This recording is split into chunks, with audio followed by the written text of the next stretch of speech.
All right. Hello, everyone. We're just going to let everyone trickle in until we get to about our attendance numbers. Thanks so much for joining us today.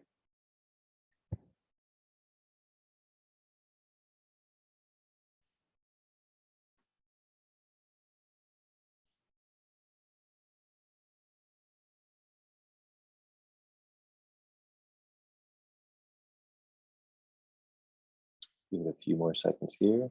People trickle in.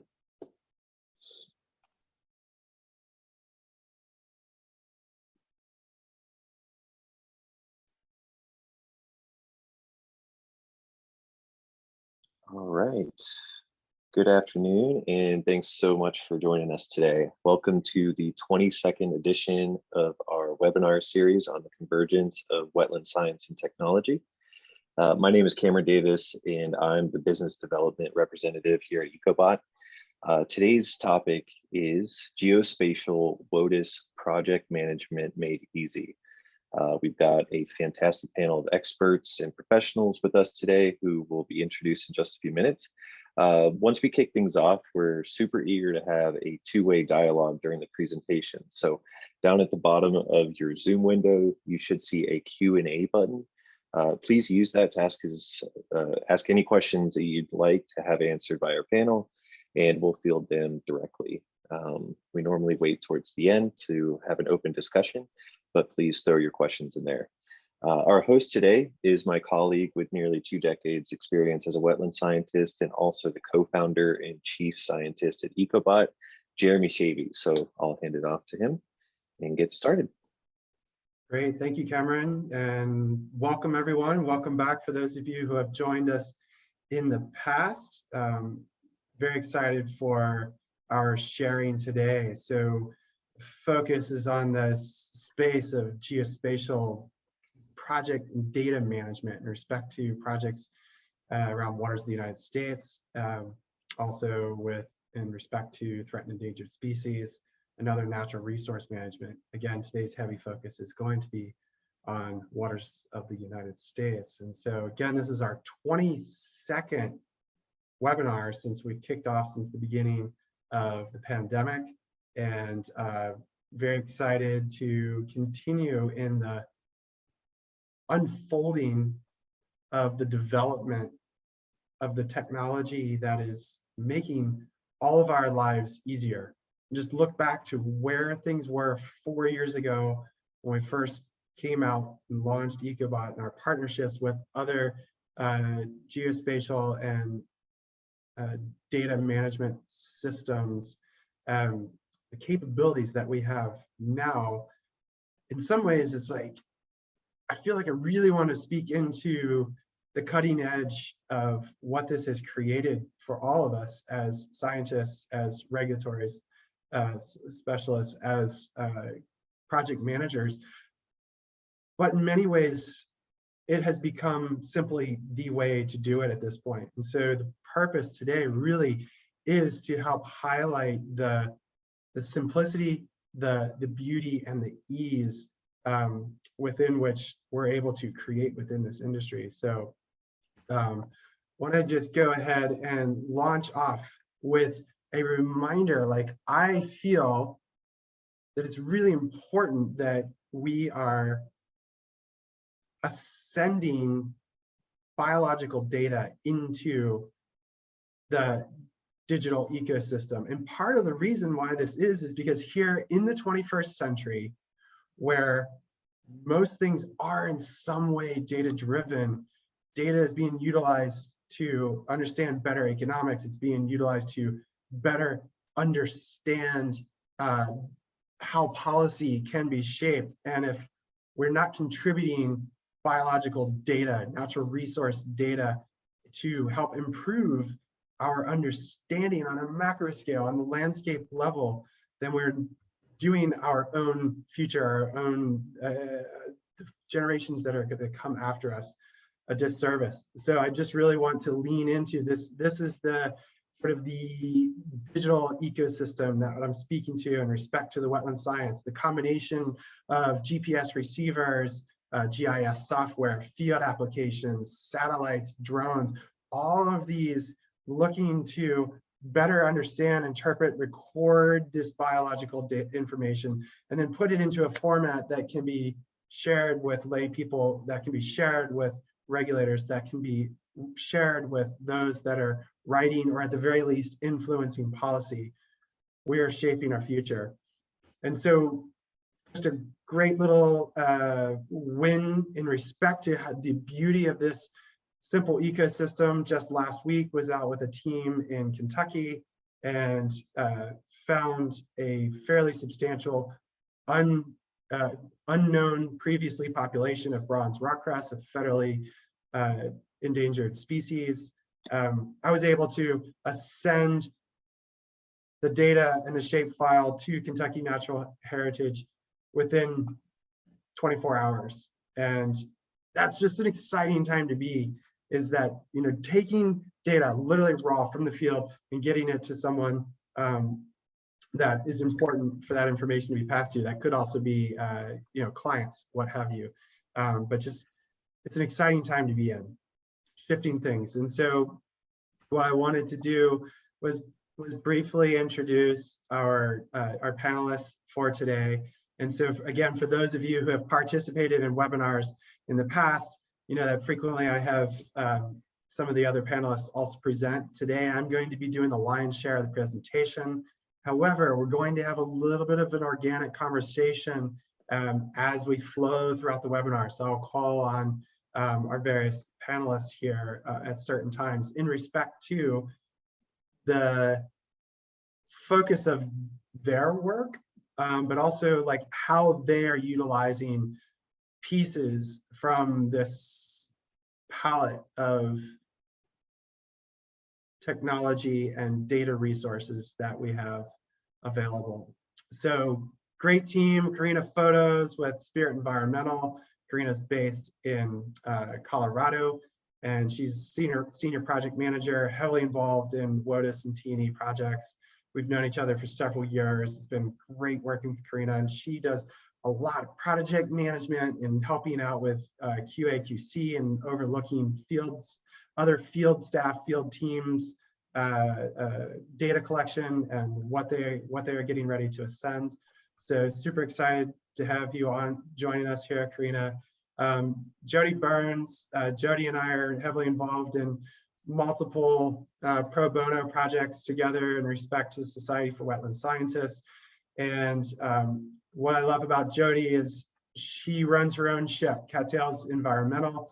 But not only does she run her own ship, she also teams with a lot of larger companies and larger organizations. And so it's nice to have someone with also with senior wetland experience, with experience all over the US, and also coordinates with other teams or crime organizations. Sarah Lewis, Sarah and I have known each other for, gosh, I think we just figured out it was like 3 or 4 years now as well. She's with Lord and Winter, and as a project biologist, Sarah frequently takes a project through from the beginning to the end, all the different components of it, from the GIS to the field work to the recreation of the GIS, the permitting, etc. And so again, just a nice broad stroke in the industry. And then Kristin Wing with BLN in Indianapolis is a newer connection for me, and we've just gotten to know each other a little bit over the last couple of weeks. But Kristin is more recently out of school, and so she's bringing the experience of tackling projects from beginning to end, working with a lot of full NEPA delivery projects, but also just really being able to come into this industry and kind of bring some of that fresh perspective. So again, Kristin, Sarah, Jodie, and Karina, thank you so much for joining. And for all of those of you in attendance, this group of panelists really provides a really broad stroke into what we're looking into today. So the essence, focus of today, really looking at teams, project management, the movement of data. And so what we're going to do is brief look into the efficient WOTUS data collection. We're going to talk a little bit about Ecobot specifically in that space. In respect to geospatial data, I'm going to be leaning heavily into the Ecobot workflow, but also speaking into similar type of workflow with Esri's field maps, which is of course works side by side in parallel with Ecobot. So just a great suite of tools for working on projects in the field together. And then I'm going to just share a little bit more around the capabilities we now have, both in the field as well as in the office, for the exchange of data across teams, across companies, across different portions of the workflow as we're moving projects toward permits or toward getting concurrence from regulators.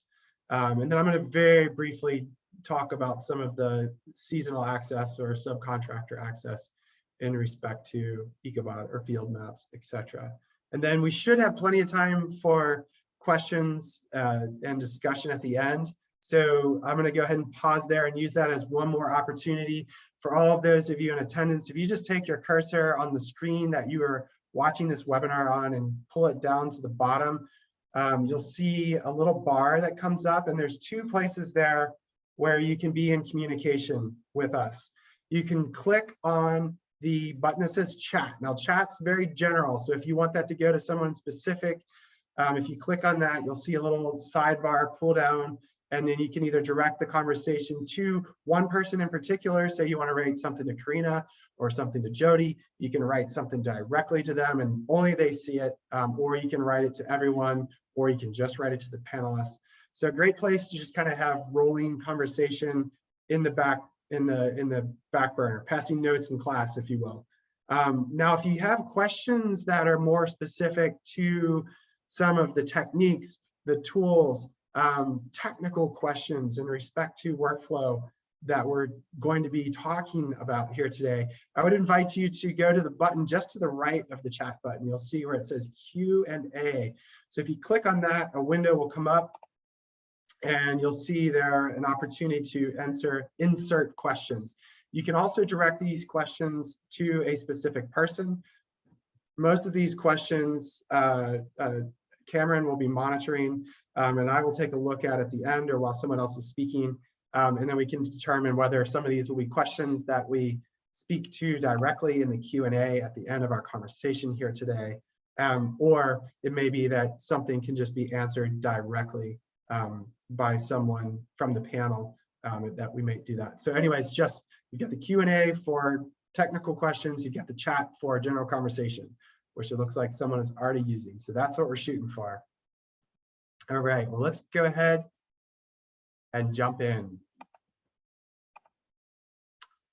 So gonna keep this super high level. Most of you are at least somewhat familiar with Ecobot, or at least the idea of Ecobot. And so I'm just going to use this as a point to talk about the importance of being able to collect your data electronically in the field offline without having any sort of data connection, and to be able to send that data to team managers, to be able to send that to the cloud and be able to share that and continue working with the projects. Pretty excited about this projects map. This is basically showing where data has been collected in context to Ecobot over the last couple of years. And of course, a lot of it really syncs up with where a lot of the wetlands are in the country, but just seeing that, that gradual growth in terms of utilization and the amazing amount of excellent point data that we have. So geospatial data, the layering of hotspots, the understanding of being able to tell a story of place. I feel that that is probably, if we were to distill down our jobs, we are soil lookers and plant lookers and hydrology estimators, but in a sense, we are storytellers. We tell the story of landscape and try to tell that both in a scientific way as well as in a layperson's way, so that that can be folded and granted to the appropriate regulatory audience, but also be understandable to our client base, whatever that might be. And so all of the collection of that data in order to help tell that story is critical and is only part of. We also need to get our boots out on the ground. We need to get our hands and our eyes on things so that we can bring that human element into it. But let's talk a little bit more about geospatial data in respect to field maps, in respect to Ecobot. One of the excellent tools, set of tools that we have available for us, we can gather all of our geospatial files, build a base map in ArcGIS Pro or ArcGIS Online or QGIS, whatever it might be that we have, and then push it out to our field applications so that it's usable by the field team, so we can understand where parcel boundaries are, so we can understand where project boundaries are inside of parcel boundaries. Where do certain soils sit? Where do national wetland inventory units sit in respect, and whatever other really crucial base map files we need to look at. And so part of the workflow that we're looking at here is that capability of being able to draw those elements from within the context of your GIS base map, and then to be able to deploy those out to your field teams, or as I alluded to earlier, some people, including myself on this webinar and on the panel, we're doing the whole process through, from building the base maps in ArcGIS to the pushes out to the field, to the data collection, to the updating of those particular projects within the context of a geospatial final map that is going to be then contributed or submitted for regulatory review. So just wanted to show a couple places inside, so this is the workflow that I use when I'm going out in the field. And so of course there are other utilizations here that we can lean into.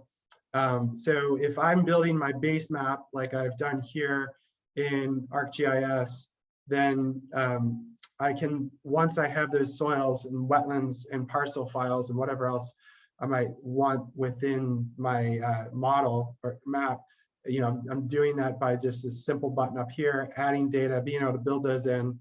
And then the next point then is, of course, being able to share that, being able to get that out to multiple teams, or just out to yourself or to your single field team that you'll be working with out in the field.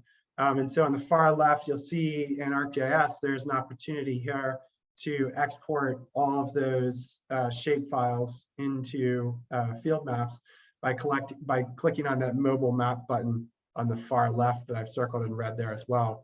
And when you do that, it'll bring up this bar on the far right, package mobile map. And then if you name your project, give it some appropriate summaries and tags for finding later, determine who you're going to share that particular project with, and then be able to launch that out and then pick that up on your iPads or iPhones or whatever you're using to look out in the field.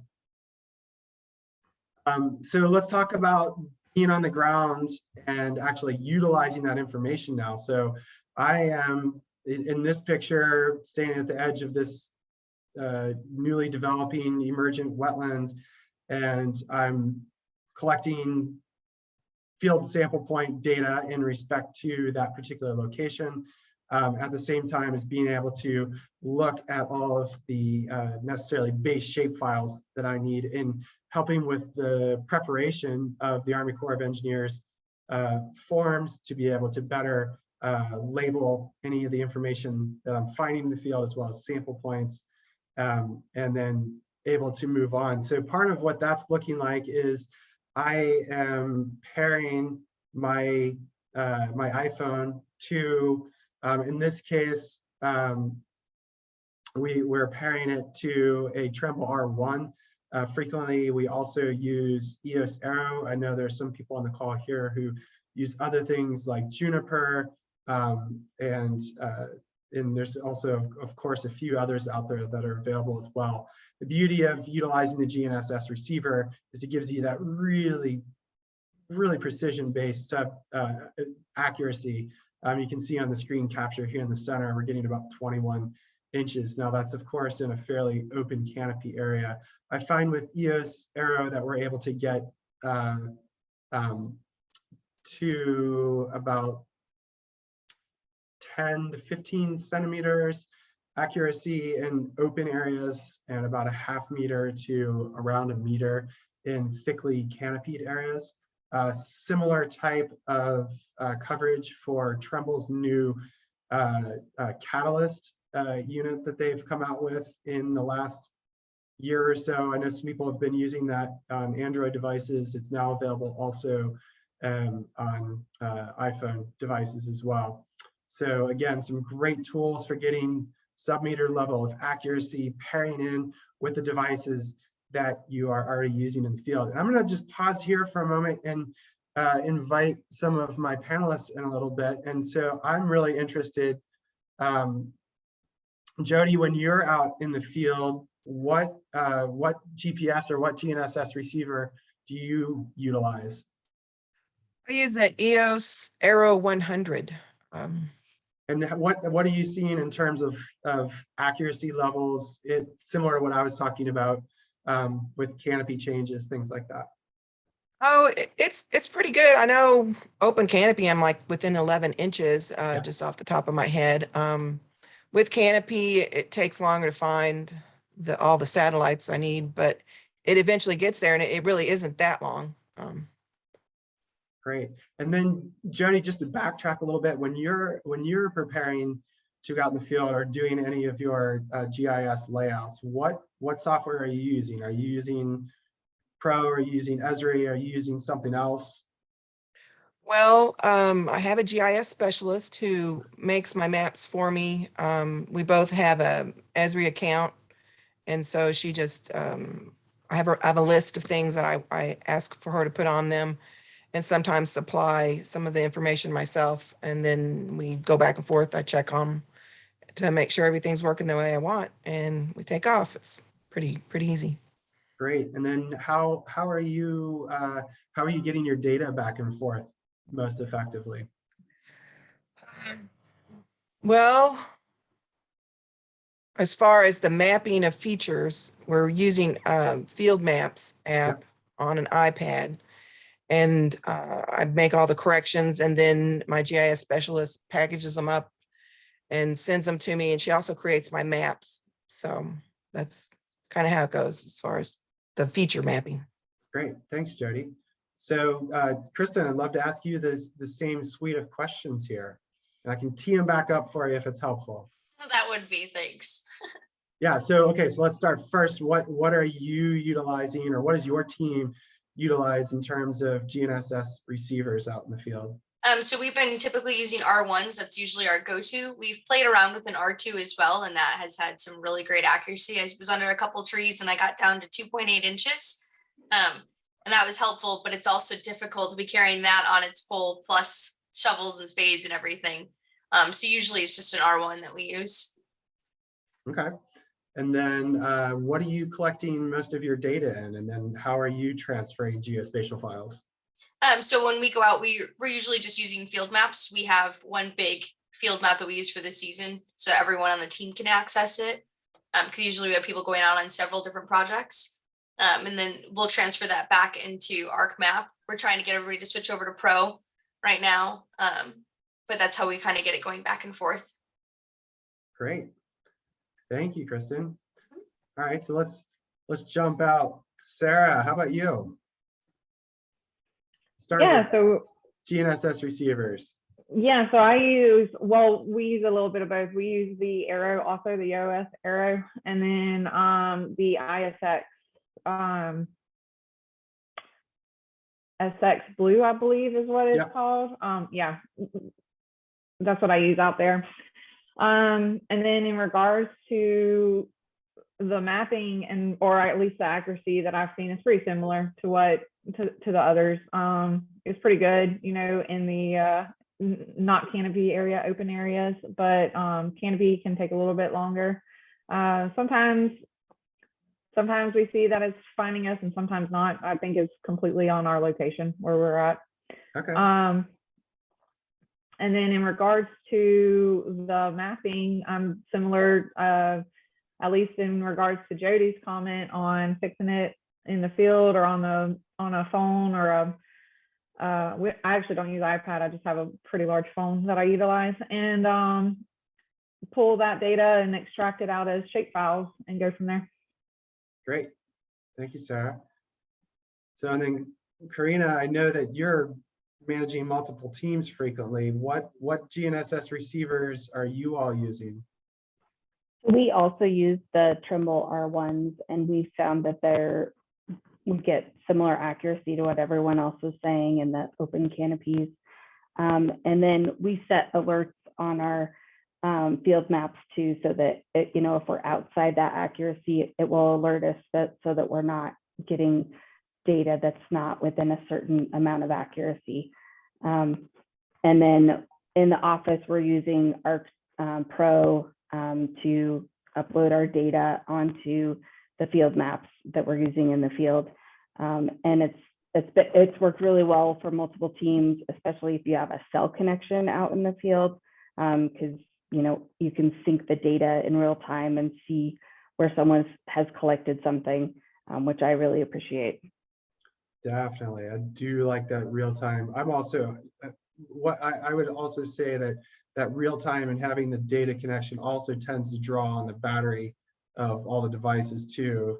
And maybe everyone's experienced that, but typically need to have some sort of booster to charge things back up by midday, or if it's in a really hot data zone or in a zone where it's more roaming, then yeah, usually by lunchtime, need to kind of give it a little boost up as well. So, okay, well, thanks everyone for your input, and we'll probably do that again here in a moment, but it makes it much more interesting to hear from everyone.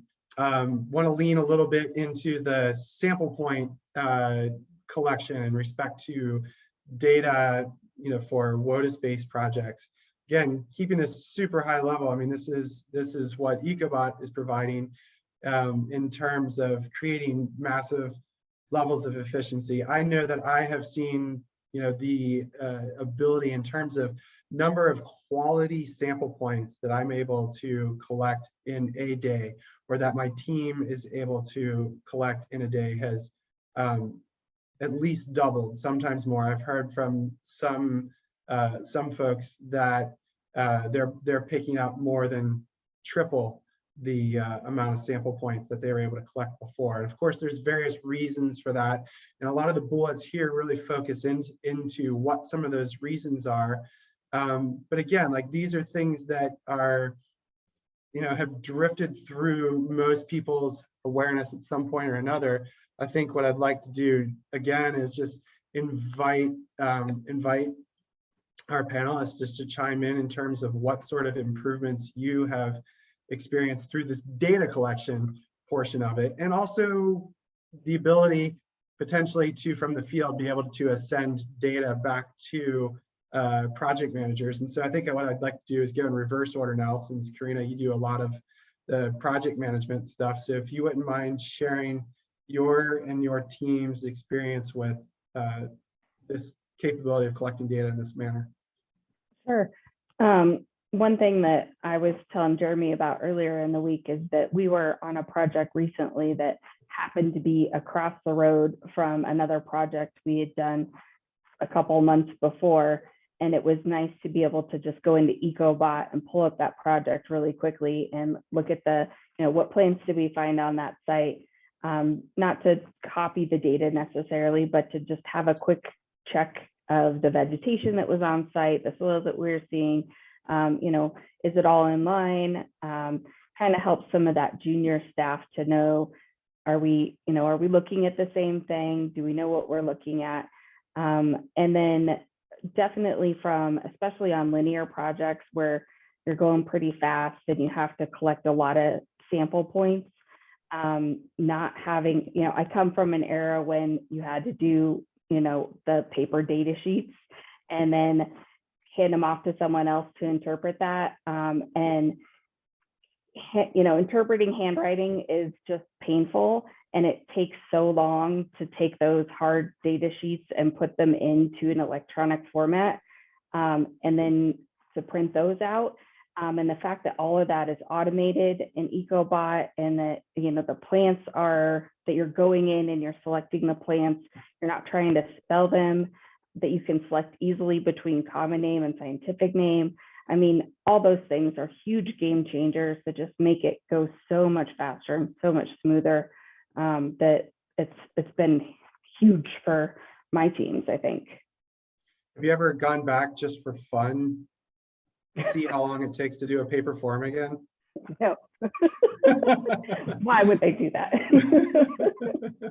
I mean, on a really bad day, I guess, when my phone is dead, I still have my notebook where I can recreate a paper format, but that's the only way I'm going to do that. Yep. Great. Thank you. Sarah, how about you? You take projects from start to finish. Yeah, so I think I kind of agree with Karina in regards to the vegetation. So for me personally, the auto calculations and the vegetation, being able to auto populate that vegetation and just know what because depending on what region you're working in, depends on the indicator status, right? And so that can change your calculations. And so just having that at my hands is a big pro for me, and a major tool. Also, obviously, the auto PDFing and of the field delineation sheets themselves is a game changer too. But I am that it's the vegetation for me is just the cherry on top. All right. Thank you, Sarah. Kristin, how about you? Definitely have to agree with Sarah with the vegetation and the auto calculations. That's really helped cut down our time in the field. And we have teams all over the state, and a lot of times we're working with each other on the same project. So it's really helpful if I have a team that's out in the field in the morning working on one project, they can check everything back in, and I can automatically transition everything over for them for back when they're back in the office later in the day. So that's just really helped cut down our time with data transition and things like that. And we're just getting our stuff done a lot faster with it. Great. So Jodie, I'd love to have you chime in too. And again, some of the things we talked about a couple of weeks ago was that you have worked as a sub for larger companies utilizing Ecobot. And so I'm really curious your input on this. Well, I have worked as a sub and gotten to use Ecobot in certain ways. Like one of the projects I was on, both of them were long linear projects. We would go ahead and create the form so I could double check myself. And then the second one that I was working on with Ecobot had to do with, we didn't create our data forms. So as far as the ease of getting the information up the chain, it was super easy.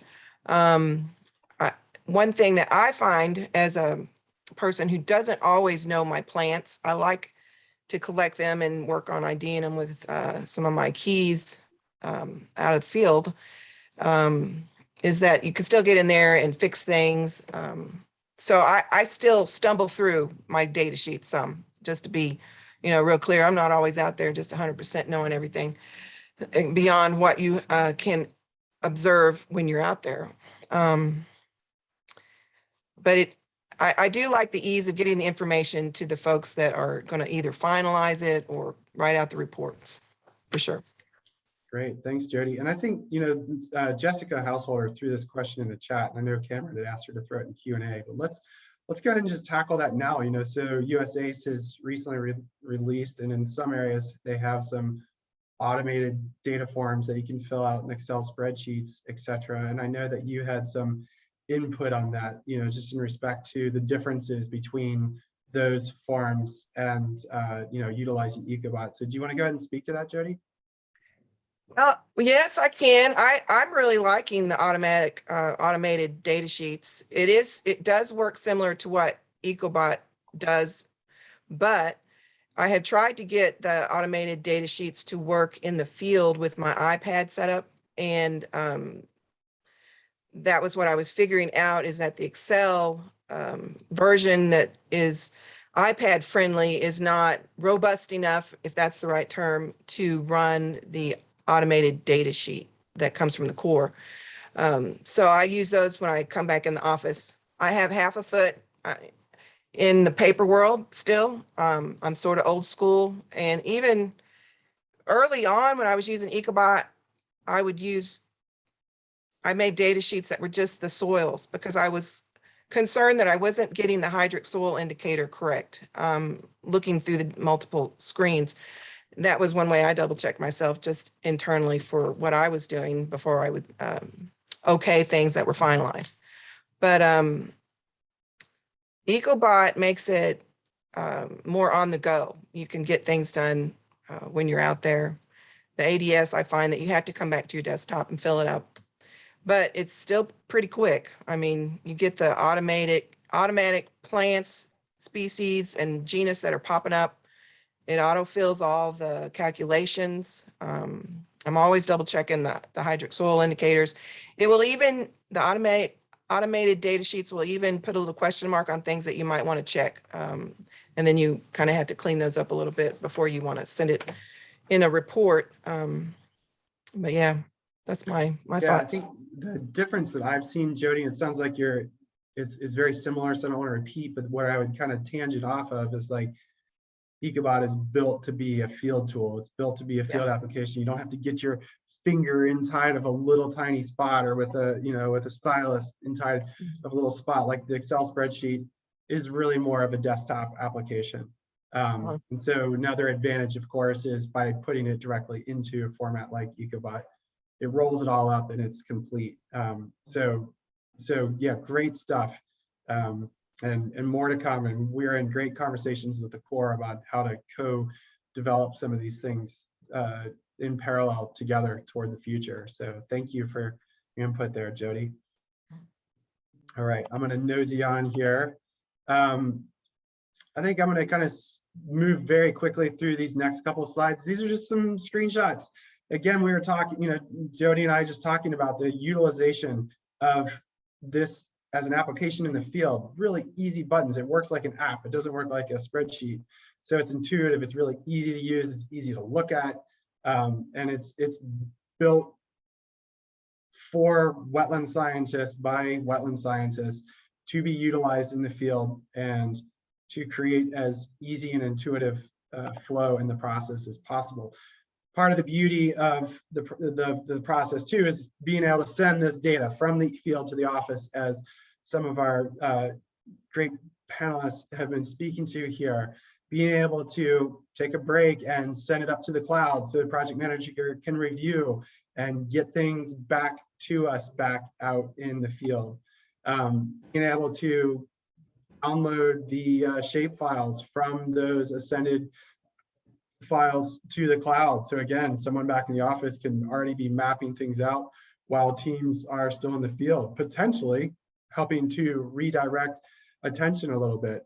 Coming back into ArcGIS Pro, being able to quickly import that data. I think I've got a button up. I don't, hold on. Oh. Being able to really quickly pull that data back into your model and then design it to look like whatever your company's branding or style of presentation of field findings are out in the field. So, okay, so now we've still got our team out in the field. I just want to talk about some of that office protocol and capability of, again, getting things out more quickly. So real-time data exchange in teams, how does this work more effectively? Just a little diagram here in terms of flow, like being able to, within the ecosystem of Ecobot and field maps, be able to have multiple teams out in the field. That's sort of the image down below, the icon of 3 phones, gathering information, sending it to a cloud. Cloud can then be received by the project manager and or the GIS manager. And then that information can be much more efficiently packaged and sent to the client, sent to the regulatory agencies in respect to gaining concurrence. just wanted to show a couple screenshots of how we're doing that in Ecobot.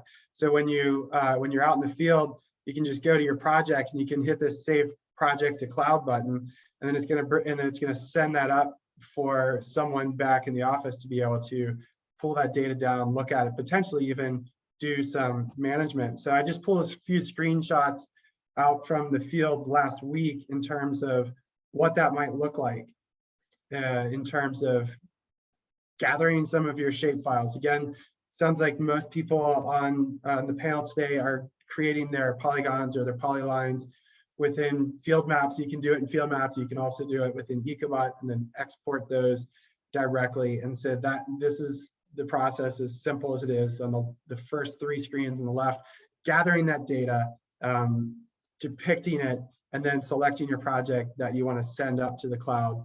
One of the things that is offered is the ability to continue working on the project or to kind of lock it up and close it out for the day, so that people at the office can manipulate some of the data more readily. Back at the office, I just took a few screenshots of some of my projects here. In the upper right, you can see a little menu that breaks down, says My Projects. You can look at all of your team members, potentially subcontractors, in context to that, pull those projects up, and then be able to pull those down. Then also, in this context, you can select which projects you're going to open, and then download your completed Army Corps of Engineers forms, a CSV file with all your raw data in Excel format, and then also a shape file. And we're also going to be having some other great downloads coming from that in ensuing months. So look for some more fun there for those of you who are already utilizing Ecobot. Now, within a specific project, I can open the project up and go to a specific sample point. I'm not sure if everyone can see my cursor or not, but if you look kind of in the center of the screen, you'll see sample point, summary, wetland, etc. And so you get some of that high level summary information that's in that text box at the top of your forms. You open up your sample point, and then you can actually look at the specific PDF for that, or click on this sample point and go in and edit it. Just, maybe you're seeing something from a QA side that you want to make changes to.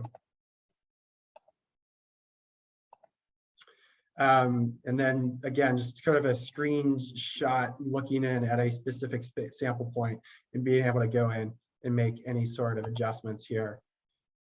I had to throw this picture in. This is Joe on the left telling Sally on the right that she recorded sample points in the neighbor's yard instead of the parcel that they're supposed to be working in. But again, kind of a silly way of just saying, hey, we can do quick checks and be able to keep things moving out in the field, potentially redirect teams to areas where it looks like maybe there's potential hotspots in respect to where our geospatial data layers are showing likelihood of wetlands to be higher, just to be able to do that all live and keep it flowing. So this is my team last week on the T&E project, but what I wanted to just lean into here very briefly before we open up into a little bit more of a general QA is access for subcontractors or seasonal access to specific projects. Everybody knows that with the current workflow, we've got very highly qualified seasonal staff that's just lining up to get in the door. Oh wait, I think most of us are just trying to find people that can walk on a job. Anyway, just kind of a little play in here, what the temporary access, seasonal access, subcontract access allows people that ability to build their teams out more rapidly, to be able to deploy more people, more teams onto a given project, and then to be able to still have that simple and ease of the project management from the top down. Woo! This team is happy to be out. And so just one little shout out, if anybody is on the call who doesn't know anything about Ecobot, if you want to reach out, just do so on the ecobotapp.com. We will be in Boise, Idaho at NMEBC.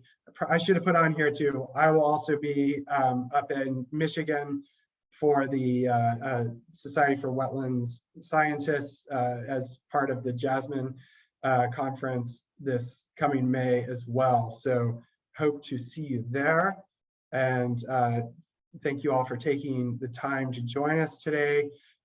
We want to open it up to a little bit more discussion. If anybody has any specific questions, I'm going to go ahead and invite my panel to go ahead and bring your cameras back up. And yeah, just let's, just a little bit more casual conversation around this particular workflow. I'm really curious in terms of efficiency gains a little bit more. I've heard people say that they're doing 40 to 45 sample points in a day. I haven't even gotten close to that yet, but I'm curious, like, what you're hearing from your teams or what your personal experience is when you're able to utilize these suites of tools, that gain of efficiency out in the field. So Sarah, you've already got your mic off or on, so it looks like you're ready. What do you got to say, Sarah? I was getting ready to prepare to discuss. I was just going to say, yeah, I've probably on my most efficient day in the field, probably 20, 25 points or so. And those would be, that's like pre-mapped areas going to check out, very large site. So, but that was a Ecobot. We utilized Ecobot on that project. And once again, like I said, there's a lot of calculation for that vegetation, just really, really helps me out. And also, even whenever I'm unsure of a vegetation. So Jodie, I kind of similar to you, I am not a expert when it comes to identifying plants, but I've got, my good list of plants in wetlands that I feel comfortable identifying pretty quickly in my upland areas. And so even utilizing Ecobot, I will go back and QC on the desktop when doing those projects, but have an idea of what my calculations are when I'm in the field already. Maybe I don't know a plant, and it might not be, a percentage that's going to really affect my call between hydrophytic versus, I think that's just really helpful. And that really helps the efficiency of me knocking out a good bit of points at one time. So Jason Reed just asked a question about the clone functionality. Did you ever use the clone functionality, Sarah? Yes. Okay, yes. you want to talk about that a little bit? I almost never use it. Okay. Yeah. So I used it. So I have I've had projects before where it's very, it might be pasture or something like that, or you're in a very similar hardwood forest where it's pretty, not uniform, but for the most part, pretty uniform throughout. I have definitely used clone. I might change I'll sit there and clone a point, obviously update my point to what that is, I'm calling it. And I might change the percentage of the vegetations, but those most efficient days that I have, I was cloning a good bit of my sample points. Okay. Yeah, I've never hit the 40 sample point per day. I think I'm usually doing 20 to 25%. I almost never. Yeah, I have not hit that 40. That 40 is a good bit, but I've been in that 25 range. Mm-hmm. Yeah, so I have not used the clone button much myself either. A lot of my transacts end up running through very complex mosaic wetland environments. And so even when there is an opportunity to clone it, I've already gone halfway through the creation of the sample point. And so I'm like, well, I'm not going to do that now. But to Jason, to more specifically answer your question, what it allows you to do is completely make a copy of a sample point. So say you have sample point A1, you make a copy of it, you give it a new name. Maybe it's B7, or maybe it's C12, or maybe it's just A2. And it's literally a complete replication of what A1 is. And then you just need to go in and make whatever changes you may actually be observing. Maybe the hydrology is slightly different, or maybe your soil profile is a little bit deeper on your first layer, or maybe your percentage of, Scirpus cyperinus is 25% instead of 15%. But it just gives you that ability to very rapidly create a sample point that's in its new location, and recreate a lot of the data, just so it's a time-saving piece. So, Kristin, I'm curious, have you ever used the clone function? I've used it once or twice, but most of the time our wetlands are too different to be able to use the cloning feature. And I'm always worried that what's going to happen is we might miss something that we should have changed because we cloned it. Right. Because sometimes you have so many species out there, and you go through and so we've used it on occasion, but it's not usually our go-to. And Kristin, how long were you doing paper forms before you started using this suite of tools?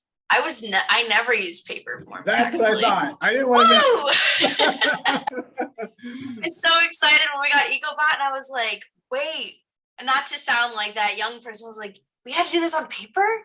I've been using an iPad for so much of my work for so long that it just feels natural to me to go immediately to that iPad, you know?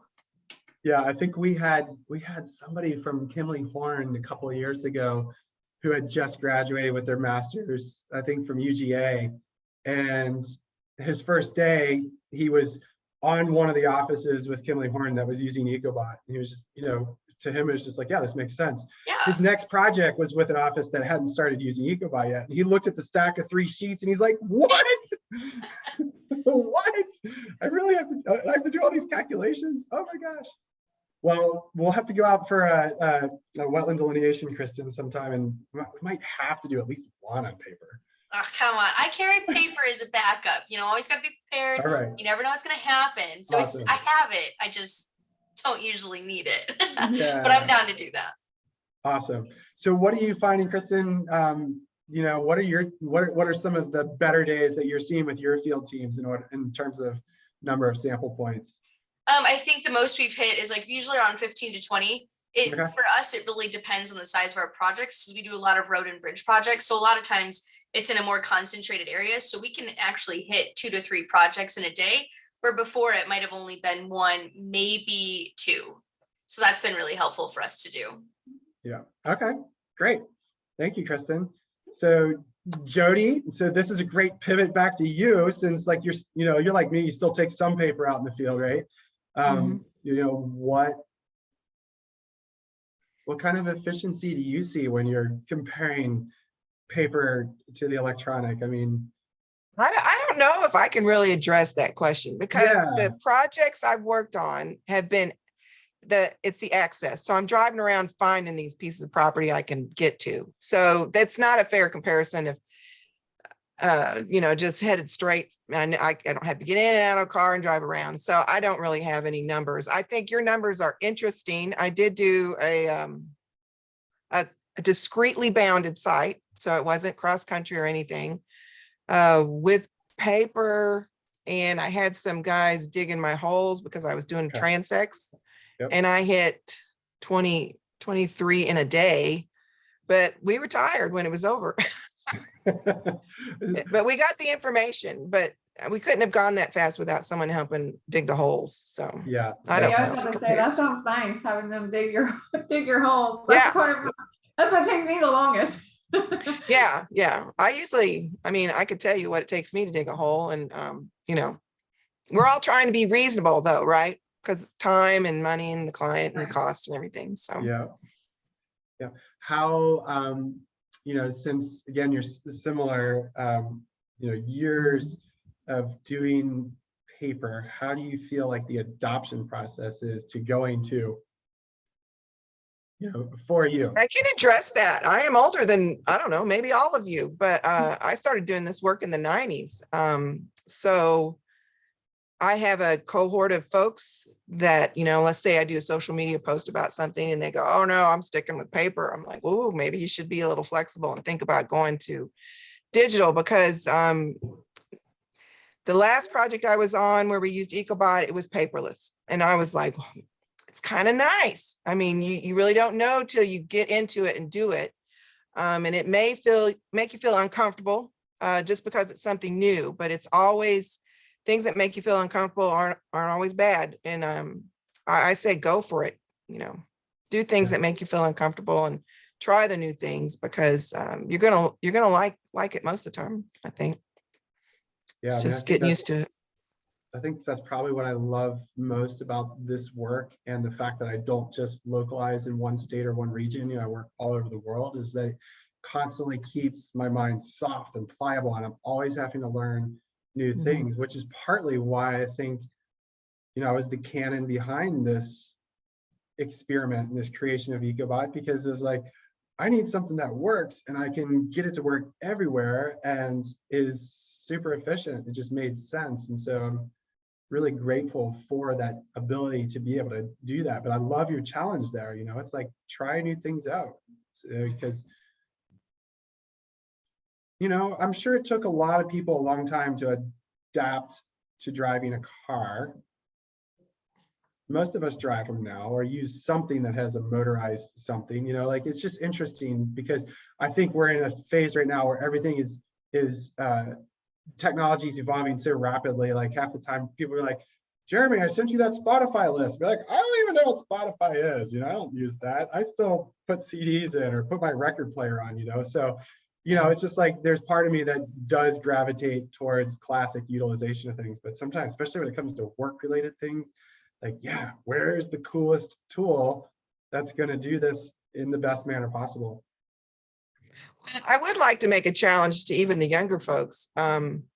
Realize that technology is going to catch up to you too someday, and it's going to feel new. So you may kind of chuckle at us older ones who are going, I don't know about that, which is a common phrase my husband and I like to use about new stuff. I don't know about that. But it's going to catch up with everyone eventually. There's always these updates. Technology is always changing.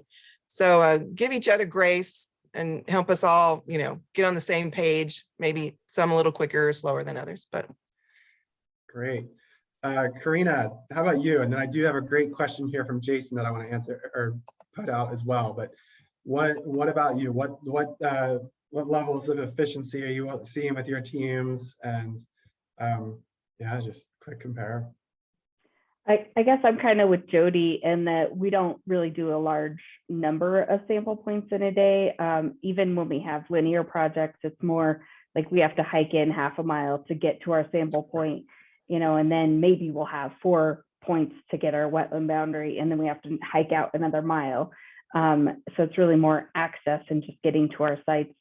But I will say, like, I had to bring in a couple points at a project in Kansas where it was pretty, routine vegetation we were seeing, cornfields or on the edge of fields. The soil was pretty routine. Hydrology was all about the same. So we used the clone feature really regularly and just making sure that we were changing the soil layers, like the depths we were seeing, maybe the modeling percents were changing. Our veg might change in percentage cover, or we might add 1 or 2 here or there, but having most of that data already captured when we cloned that feature was really helpful to move along quickly. And then I also worked with someone who, worked independently. He was a sub that was working with us and liked to do everything on hard paper format. And when he was working with another teammate, he would do everything on paper. And at the end of the day, he would give it to the coworker who would go into his hotel room at night and put everything in Ecobot.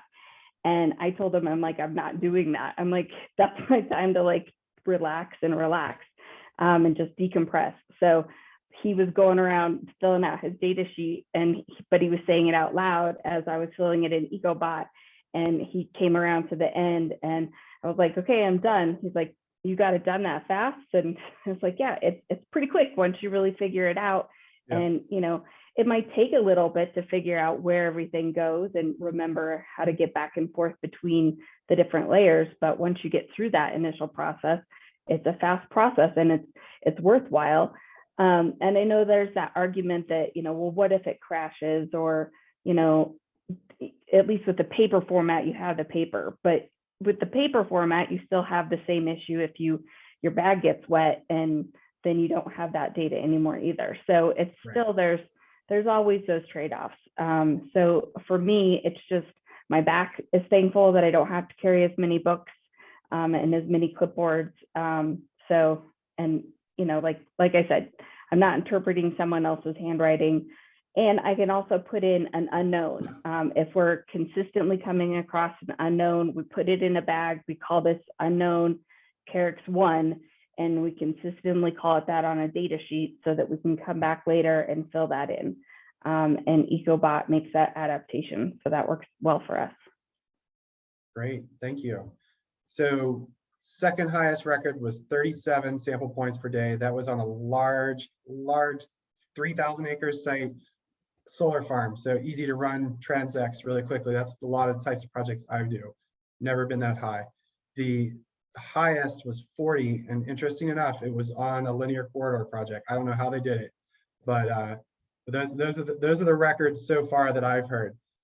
Before I close out, it is 1:30. If anybody's got to go, thank you for joining us. But Jason Cord asked about the shape files. What does that look like exporting? I'm assuming that's from Ecobot or field maps, but you know, are you exporting all reporting field or is it selective? So both field maps and Ecobot allow you to select which types of recorded data from the field you want to export. Typically with Ecobot, it exports as a package. And so you can look at your polygons, polylines, and sample points. And then you can pull each one of those is stacked in its own folder. And so you can pull those out and save them to your GIS file and then import them into ArcGIS. Takes about 2 minutes. Awesome. So otherwise, yeah, it's a very, very simple process and very, very time saving. So in general, I think, you know, again, what we're looking at here, even just 5 or 6 months ago, what we were talking about is this is cutting edge stuff. At this point, I feel like this is just where the industry's going. And it's the 21st century. Things are driven by digital data. And while we are all biologists in some way or another, at least soil scientists, we are the interpreter. We are the way that information is getting into a digital format. So I applaud everyone for what you do in your professionality. And again, Sarah, Jodie, Karina, Kristin, thank you for joining me here today. I think I've had a really great conversation with you all, and I loved just having you involved in the organic flow of the presentation too. It just felt like we were all in the same room, which is what I was shooting for. So thank you again. And I know I'll see some of you at conferences this summer.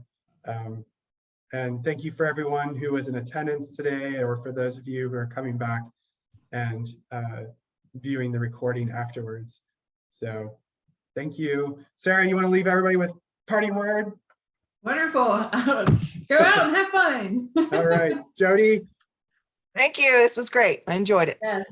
Kristin. Yeah, thanks everybody. This was a lot of fun. All right, Karina. Go out and love your wetlands. All right. I'll see you all sometime soon. Bye, guys. Thank you. Bye. Take care.